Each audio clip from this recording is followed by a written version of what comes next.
You've just crossed over into the Twilight Zone.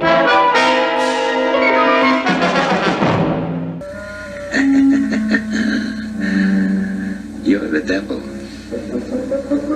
At your service. Number 25, The Escape Clause. This first season episode centers around our main character, Walter Bedecker. Walter, a hypochondriac, believes his own wife and daughter are conspiring to kill him. So when a Mr. Cadwallader grants him a chance of immortality, he jumps at the chance. But what does Mr. Cadwallader want in return? His soul, of course. Ben? Yes? How come those men are after you? Are you a criminal? In a way, yes. Number 24, The Fugitive. The episode revolves around old Ben, who has the ability to morph his body into anything he desires. This ability makes him popular among the neighborhood children, especially Jenny, who wears a brace on her leg. It seems a pair of government agents, or so we think, is looking for old Ben. They know Jenny is the key to catch up to the elusive shapeshifter.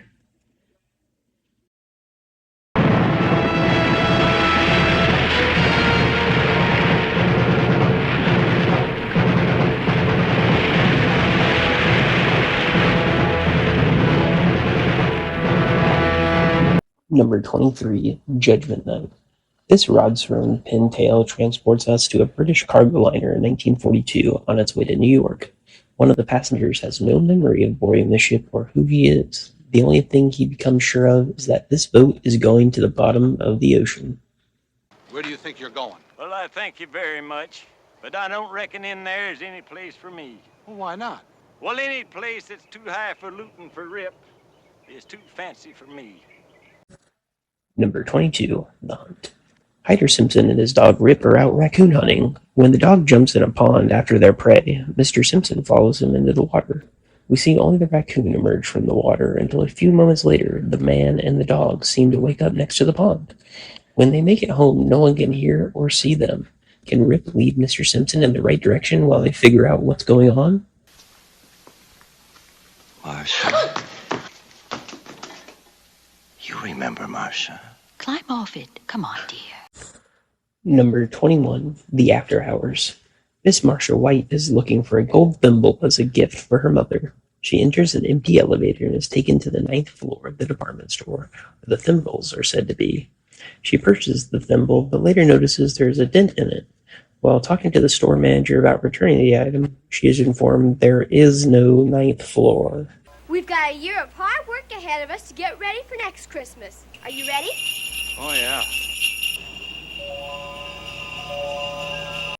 Number 20, The Night of the Meek. This Christmas-themed story with a drunken, out-of-his-luck department Santa Claus. After showing up late and obviously under the influence, he's fired by his manager. Finally thrown out of a bar, he stumbles into an alley where the sound of sleigh bells and a gift-producing bag await him. A pleasant ending is in store in this Twilight Zone episode. You saw something up there?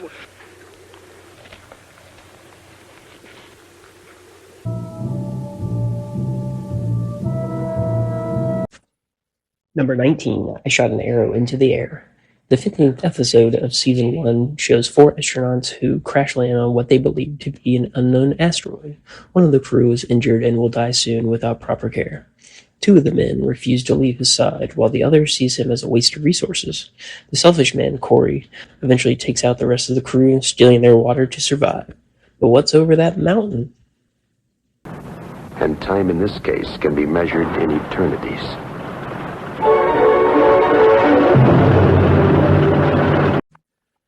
Number 18, The Last Flight. Written by Richard Matheson, this is the 18th episode of Season 1.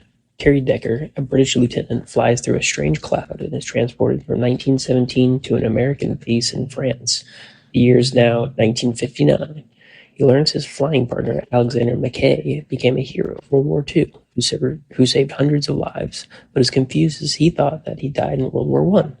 He believes Mackay's death because he abandoned him in a dogfight with the Germans. Decker becomes convinced that he can reverse his decision to leave his friend. And Paula there lives in a mirror. The world is nothing to her but a reflection of herself and her brother. Humanity to him is a small animal caught in a trap to be tormented. Number 17, The Masks. This season 5 episode is set at the home of a wealthy grandfather, Mr. Jason Foster. On Mardi Gras, his out-of-state family from Boston arrives to claim his fortune after he passes. The family of four are unbearable and self-concerned. He convinces them to wear hideous masks reflecting their inner selves until midnight if they wish to inherit his estate. If one of them removes them, they will get only train fare back to Boston. At midnight, Mr. Foster dies. As for his family, the masks leave their mark.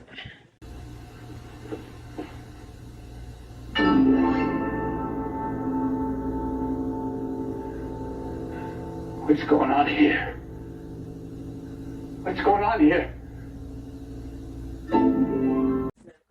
Number 16, 100 Yards Over the Rim. What if an 1847 frontier man traveling to California goes over the hill and ends up in 1961? That is the plot in this season 2 episode of The Twilight Zone. Chris Horn is the leader of a troop of people who set off from Ohio. While in New Mexico, his son Christian has become ill and needs medicine. Chris sets off over the rim to save his son and encounters a paved road, a truck, and a gas station. The only thing wrong with you people is you need some sleep or something.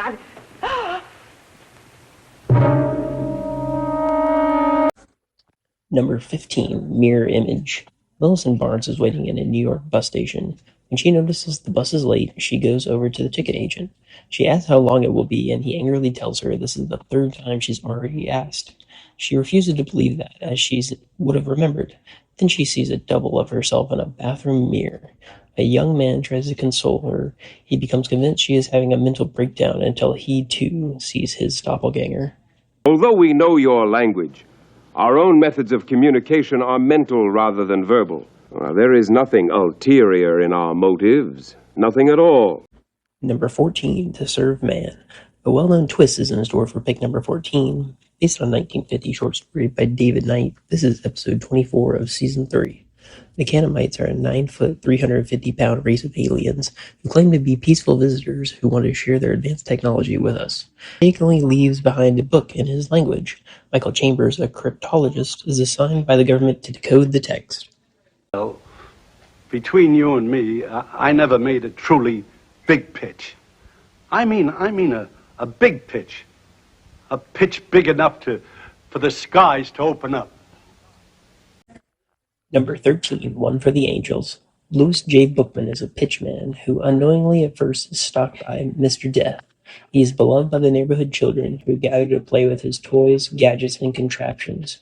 When Mr. Bookman decides he's not ready to go to the other side, he uses his streetwise smarts to try to postpone his end. Death, feeling tricked, decides to pick a replacement for Mr. Bookman, one of the little children. It will take all of Mr. Bookman's bartering skills to come to an agreement with Mr. Death.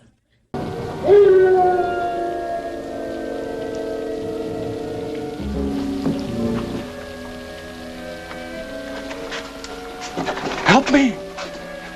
No, please. In the name of mercy, help me. Number 12, The Howling Man. Written by Charles Beaumont, The Howling Man was originally a short story for Rogue magazine. Set in post-World War I Central Europe, the main character, David Ellington, seeks refuge from a storm in a monastery. Initially, the monks tell him that they do not allow visitors, but he pleads with them until he's eventually allowed to come in. Upon entering, he starts hearing howling. Could a man behind a locked door really be the devil the monks claim him to be? Hello? My name is Doggy Tina, and I'm going to kill you. Number 11, Living Doll. Long before the horror doll Annabelle, there was Doggy Tina, a doll bought for a little girl named Christy. Christy's stepfather, Eric Streeter, soon comes to odds with both Chrissy and the doll. Unsettling conversations with Tina fuels Mr. Streeter's paranoia and rage. He eventually tries to dispose of the doll by using a vice, a blowtorch, and a saw, all to no effect.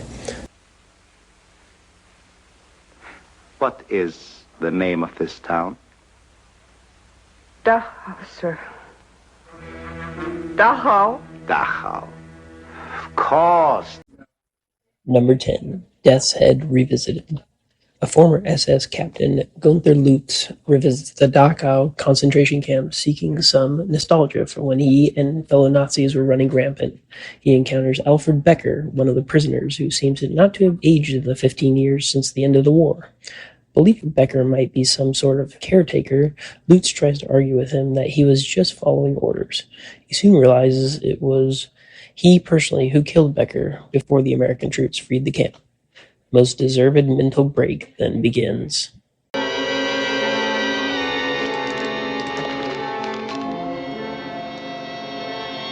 Here, quickly!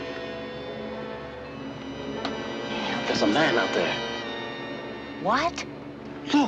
Look, he's crawling on... Number 9. Nightmare at 20,000 Feet. Starring young William Shatner as Robert Wilson, Mr. Wilson is convinced that a gremlin on the wing of a plane is trying to bring the aircraft down. No one, including his wife, a stewardess, or the flight engineer, believes him, as he had just completed a 6-month stay in a mental hospital. He eventually takes a sleeping police officer's revolver and tries to shoot the gremlin.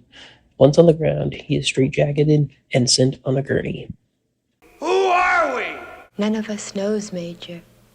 We don't know who we are. We don't know where we are. Number 8. 5 characters in search of an exit. This third season episode opens with an army major waking up in what seems to be a deep abyss. No food, water, or shelter in sight. He is not alone, however, as he is soon joined by a clown, a ballerina, a bagpiper, and a hobo. The characters ponder over their fate and possible escape.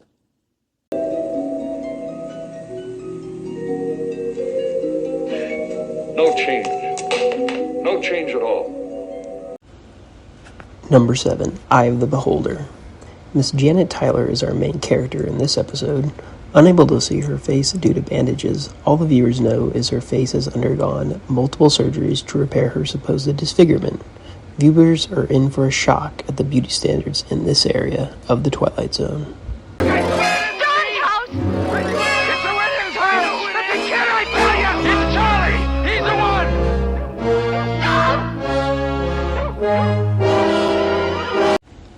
Number 6. The monsters are due on Maple Street.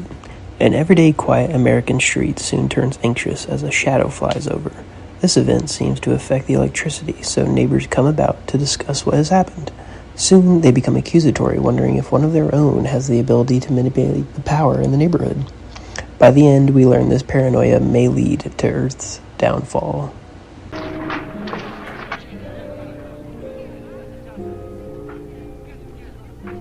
What was it, Doctor? Black magic. Something from Satan. Read it. Number 5. The Gift.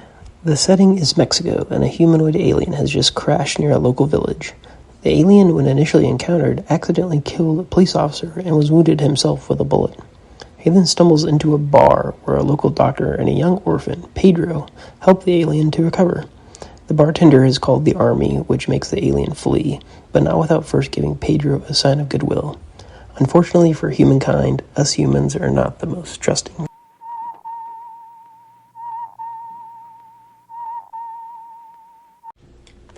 Number 4. The Invaders. This entry is a near solo performance by the actress Agnes Moorehead. She seems to be a shabbily dressed grandmother that lives in a rural farmhouse. After hearing a strange noise, the elderly woman is stunned to find a small spaceship that has carried little people to her house.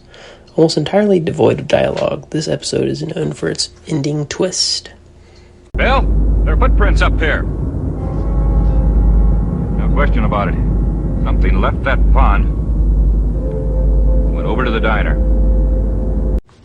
Number 3. Will the Real Martian Please Stand Up? The closest the Twilight Zone ever came to a true whodunit is this Season 2 episode. A call about a UFO and then some tracks has led police to a diner. In the diner, a busload of passengers waits for a bridge to be repaired before they can continue on. The bus driver counted 6 passengers who got on, but the police officers point out they have 7 diners. Maybe the bus driver counted wrong. Or not. Just what kind of stakes are you talking about? Life or death. You beat me, and you live. You lose, and you die. Number 2. A Game of Pool. Actors Jack Klugman plays Pool Shark Jesse Cardiff opposite Jonathan Winters' Fats Brown. Jesse has put so much of his time into the game of pool, he believes himself to be the best to ever shoot a ball. To Jesse's annoyance, others say it's the deceased legend Fats Brown. Mr. Cardiff wishes to play him one game to prove who's the best. Shockingly for Mr. Cardiff, Mr. Brown is summoned for the challenge. What does it cost, and what are you willing to risk to be the best at something? Are questions answered in this episode.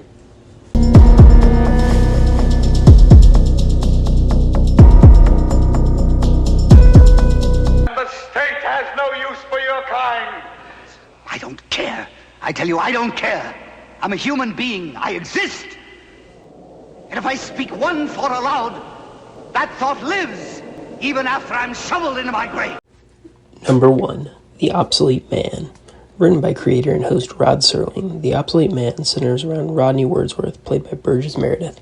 Sometime in the future, Mr. Wordsworth has been summoned by the state for a trial to see if he has become insignificant enough to die by the hands of the totalitarian government. He is found guilty for being a librarian in a world with no more books, and for believing God while in an entirely atheist state. He is at least given the freedom to pick time, place, and method of his execution. His choices are his room, midnight the next day, and a bomb. What did you think of the list? Please drop your favorite episodes of The Twilight Zone down in the comments.